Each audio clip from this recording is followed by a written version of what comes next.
জিনের সাক্ষাৎকার নিয়ে বিগত ভিডিওগুলোতে যেই ইনফরমেশন শেয়ার করেছিলাম তা অনেকের কাছেই যেন আনকমপ্লিট রয়ে গেছে। তাই ভাবছে ভিডিওটা কন্টিনিউ করা যাক। আগের পর্বে ইবনে কাঞ্জুর সম্পর্কে যেই তথ্য নিয়ে আলোচনা করেছি, তিনি আর একটা অত্যন্ত গুরুত্বপূর্ণ বিষয় উল্লেখ করেছেন। প্রতিটি জিন নিজের আকৃতি পরিবর্তন করতে সক্ষম নয় এবং তাদের চামড়া বিভিন্ন রঙের হয়, সাদা, লাল, কালো আর বাদামি। এছাড়াও জিনদের আইন মানুষের আইনের তুলনায় অনেক কঠোর। আমি বলেছিলাম ইবনে কাঞ্জুলের বলা কথাগুলোর সত্যতা যাচাই করে দেখব, তো তারই ধারাবাহিকতায় কিছু কথা না বললেই নয়। বর্তমানে স্পেনের ওকসানে শহরে একটা আরবি পাণ্ডুলিপি বা মাসফাদা রয়েছে, যা আল আন্দালুস অর্থাৎ মুসলিম স্পেনের সময়কার একটা প্রাসাদের ধ্বংসাবশেষের নিচে পাওয়া গিয়েছিল। এই অদ্ভুত পাণ্ডুলিপিটির নামকরণ করা হয়েছিল the book of deadly names অর্থাৎ বিষাক্ত নামের বই। আর এই পাণ্ডুলিপিতে বিস্তারিতভাবে বর্ণনা করা হয়েছে কিভাবে বিভিন্ন জিনকে বাদশাহ নবী সুলাইমান আলাইহিসসালামের সামনে উপস্থাপন করা হয়েছিল এবং এই জিনরা তাদের নিজ নিজ যোগ্যতা, ক্ষমতা আর তারা কি করতে পারে সে সম্পর্কে জানিয়েছিল। সেখানে তাদের গায়ের রঙের ভিন্নতার বিস্তারিত বর্ণনা পাওয়া যায়। সেই ঘটনা অন্য কোনো ভিডিওতে আলোচনা করব কখনো, ইনশাআল্লাহ।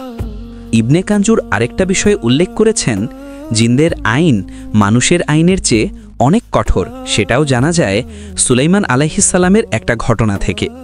আমরা সকলেই জানি সূরা সাবার বর্ণনা অনুযায়ী আল্লাহ সুলাইমান আলাইহিসসালামকে মানুষের পাশাপাশি জিন ও পাখিদের উপর কর্তৃত্ব দিয়েছিলেন এবং জিনেরা তার জন্য কাজ করত। তিনি যা চাইতেন জিনেরা তা সুলাইমান আলাইহিসসালামের জন্য বানিয়ে দিতেন। উদাহরণস্বরূপ বড় বড় দুর্গ, পুকুরের আকারের বড় বড় পাত্র, চুলার উপর স্তূপীকৃত বড় বড় পাতিল আর মূর্তি ইত্যাদি। এই সমস্ত শব্দ সূরা সাবার 13 নং আয়াতে পাওয়া যায়। হযরত সুলাইমান আলাইহিসসালামের এই আশ্চর্যজনক বাদশাহী সম্পর্কে সূরা সোয়াদের 34 নং আয়াতের তফসিরে ইবনে কাসির এক দুষ্ট জিনের কথা উল্লেখ করেছেন। সে হযরত সুলাইমান আলাইহিসসালামের জন্য কাজ করত, কিন্তু একদিন সে সুলাইমান আলাইহিসসালামের আংটি চুরি করার চেষ্টা করেছিল, আর তার নাম ছিল সাখার। আমি সাখার সম্পর্কে আরও তথ্য অনুসন্ধান করার চেষ্টা করেছি, আর আমি এটা পেয়েছি 9ম শতাব্দীর একটা বইয়ে, আজাইবুল মাখলুকাত ওয়া কারাইবুল মাউজুদাত, যা লিখেছেন একজন মহান আরবি স্কলার ইবনে আল ফাকিহ, যিনি তার সময়ের একজন মহান ইতিহাসবিদ ও ভূগোলবিদ ছিলেন। তিনি লিখেছেন, যখন হযরত সুলাইমান আলাইহিসসালাম এই চুরির জন্য সাখারকে পাকড়াও করেন, তখন তিনি তাকে একটা বক্সে বন্দী করে শিকল দিয়ে বেঁধে শাস্তি হিসেবে গভীর সমুদ্রতলায় ফেলে দেন। এটা জিনদের এক প্রকার জেলখানা। মানুষের ক্ষেত্রে এমন শাস্তি কল্পনাও করা যায় না। আমি তাকে জিজ্ঞাসা করলাম, তুমি কি কখনো মানুষ, জিন আর পশু পাখি ছাড়া অন্য কোনো প্রাণী দেখেছ? সে বলল, আমি 100 বারেরও বেশি আকাশের দিকে গিয়েছি, কিন্তু মানুষ ছাড়া অন্য কোনো প্রাণী দেখিনি। অর্থাৎ ভিনগ্রহী যেই প্রাণীর খোঁজে আমরা আছি সেটার প্রমাণ ইবনে কাঞ্জুরের কথায়ও মিলল না। বাস্তবতা আল্লাহ ভালো জানেন। তারপর ইবনে কাঞ্জুর আরেক ধরনের জিনের সম্পর্কে বলেন, যাকে কারিন বলা হয় অথবা উর্দুতে হামজাদ। নবী সাল্লাল্লাহু আলাইহি ওয়াসাল্লামের অনেক হাদিস ইবনে কাঞ্জুরের এই বক্তব্যকে সমর্থন করে। কারিন এমন এক প্রকার জিন যা হাদিসের ভাষ্যমতে আমাদের প্রত্যেক মানুষের সাথেই আছে। প্রত্যেক পুরুষের সাথে একজন কারিন আর মহিলাদের সাথে একজন কারিনা। এই প্রকার জিনরা দুর্বল ধরনের, যারা শারীরিক চাহিদা থেকে মুক্ত আর কখনো বিবাহ বা সহবাসের প্রয়োজন বোধ করে না। ঈসা দাউদ ইবনে কাঞ্জুরকে তার নিজের কারিন সম্পর্কে জিজ্ঞাসা করলে ইবনে কাঞ্জুর বলেন, তোমার কারিনের নাম আব্দুল হাদি, আর সে বর্তমানে তোমার ডান পাশে বসে আছে। ইবনে কাঞ্জুর দাউদকে একজন খ্রিস্টান মহিলার কথাও বলেছিলেন, যার নাম ছিল সুহর, যাকে ঈসা দাউদ একবার ইসলামের দাওয়াত দিয়েছিলেন। ইবনে কাঞ্জুর বলেন, সে যখন ইসলাম গ্রহণ করেন তখন তার কারিনাও তার সাথে ঈমান আনেন, আর কারিন তার নাম ইজিস থেকে পরিবর্তন করে ফাতেমা রাখেন। আর ঈমান আনার পরে ফাতেমা সুহারের বাম পাশ থেকে উঠে তার ডান পাশে বসে। আমি তাকে জিজ্ঞাসা করলাম, জিনদের সাথেও কারিন আছে কিনা? তিনি বলেন, হ্যাঁ, জিনদের সাথেও কারিন আছে।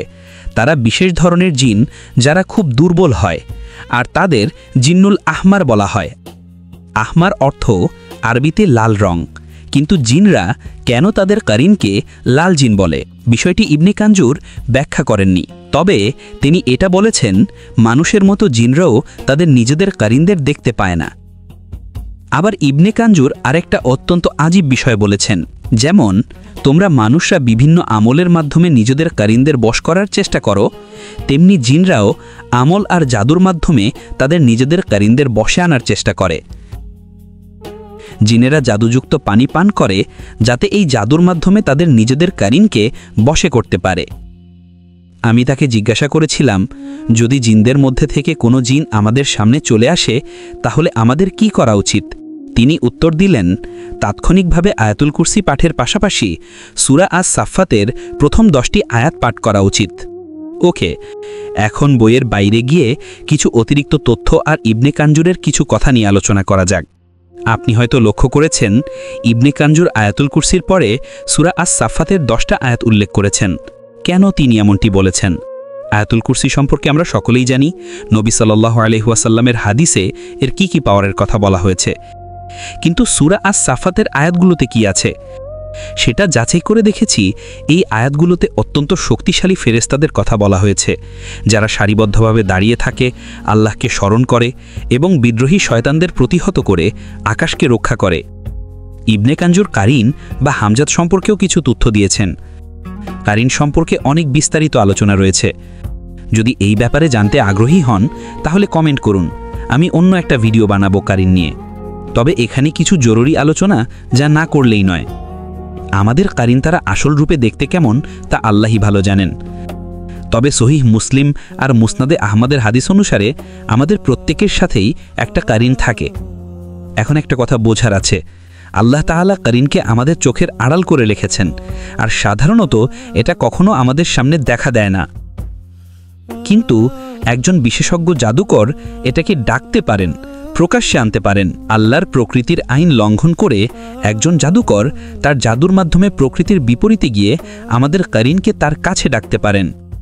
আর যখন আমাদের কারিন জাদুকরের সামনে উপস্থিত হবে তখন সে আমাদের নিজের রূপেই উপস্থিত হবে। সে আমাদের কণ্ঠস্বর অনুকরণ করবে, এমনকি আমাদের হাতের লেখাও নকল করবে, কারণ সে সারা জীবন আমাদের সাথে ছিল আর থাকবে। জাদুবিদ্যা প্র্যাকটিসকারী জাদুকররা এটাই কাজে লাগায়, দুর্বল ইমানের লোকেরা যখন তাদের কাছে নিজের অতীতের কথা জানতে পারে বা মৃত আত্মীয়র আত্মার সাথে দেখতে চায়, তখন জাদুকররা মৃত ব্যক্তির আরিনকে ডেকে মিথ্যা বলে দাবি করে এই সেই মৃত আত্মা যে পরকাল থেকে ফিরে এসেছে। আর এইভাবে দুর্বল মনের লোকদের মিথ্যা বলে সুযোগ নেয়। তাই আপনি ছাড়া কেউ জানে না এমন কথাও যদি কেউ আপনাকে বলে দেয়, তাতেও ঈমান দুর্বল করার কিছু নাই। এটা আপনার কারিনের মাধ্যমে একজন জাদুকরের জানাটা মোটেই অসম্ভব নয়। যাই হোক, হামজাত বা কারিনের সাথে সম্পর্কিত আরেকটা জিনিস আমি আপনাদের সাথে শেয়ার করতে চাই। এই ঘটনাটি ঘটেছিল ইন্দোনেশিয়াতে 70-এর দশকে। আপনি নিশ্চয়ই জীবনের কোনো এক সময়ে উইজি বোর্ডের কথা শুনেছেন। এটা এক ধরনের আমেরিকান বোর্ড গেম, যার মাধ্যমে আত্মাদের ডেকে আনার চেষ্টা করা হয়।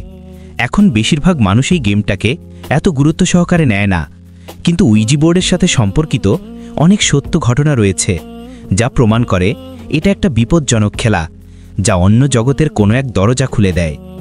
ইন্দোনেশিয়ায় ঘটে যাওয়া এই বিপজ্জনক গেম প্লে উইজির মতো একটা গেম দিয়েই শুরু হয়েছিল।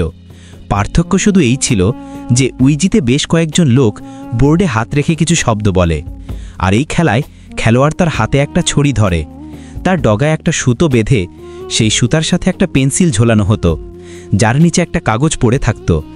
তারপর খেলোয়াড়টা নির্দিষ্ট কিছু শব্দ বলতো, আর আশ্চর্যজনকভাবে মনে হতো যেন একটা অদৃশ্য হাত সুতো দিয়ে বাঁধা এই পেন্সিলের মাধ্যমে কাগজে কিছু লিখছে।